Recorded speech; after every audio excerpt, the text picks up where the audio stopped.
আসসালামু আলাইকুম রহমতুল্লাহি ও বারাকাতুহু। বিসমিল্লাহির রহমানির রহিম। প্রিয় দর্শকবৃন্দ, আশা করছি মহান আল্লাহ তাআলার রহমতে আপনারা সবাই অনেক অনেক ভালো আছেন। লাস্ট ভিডিওতে আমি আপনাদের সাথে সূরা নাস অনুবাদ করেছিলাম, তাই আমি আজকের এই ভিডিওতে আমি সূরা আল ফালাক তিলাওয়াত করে আমি পাশাপাশি আপনাদের সাথে অনুবাদ করার চেষ্টা করব ইনশাআল্লাহ তাআলা। তাই আল্লাহ তাআলার কাছে দোয়া করি যেন আল্লাহ তাআলা সহি শুদ্ধভাবে বলার, শোনার, বুঝার এবং আমল করার তৌফিক দান করেন। আমিন।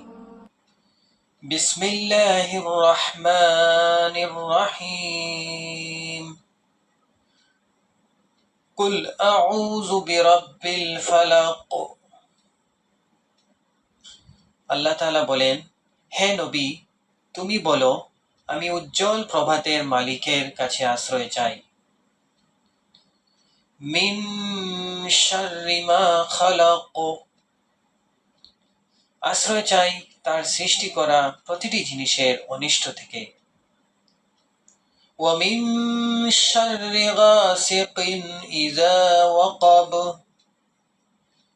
আমি আশ্রয় চাই রাতের অন্ধকারে সংঘটিত সব অনিষ্ট থেকে, বিশেষ করে যখন রাত তার অন্ধকার বিছিয়ে দেয়। ওয়া মিন শাররিন নাফাসাতি ফিল উকদ।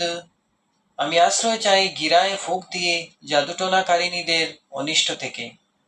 ওয়া মিন শাররি হাসিদিন ইযা হাসাদ।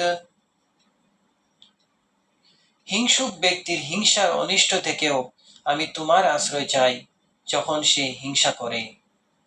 প্রিয় দর্শকবৃন্দ, আমি আপনাদের সাথে সূরা ফালাক তিলাওয়াত করে পাশাপাশি এর অনুবাদ করেছি। তাই আল্লাহ তাআলার কাছে দোয়া করার জন্য আল্লাহ তাআলা আমাদেরকে সহি শুদ্ধভাবে কোরআন বোঝার এবং আমল করার তৌফিক দান করেন। এবং আপনারা বেশি বেশি করে ভিডিওটি শেয়ার করার চেষ্টা করবেন যাতে সবাই এই ভিডিও থেকে উপকৃত হতে পারে। তাই আজকের এই ভিডিও থেকে বিদায় নিচ্ছি। আসসালামু আলাইকুম ওয়া রাহমাতুল্লাহি ওয়া বারাকাতুহু।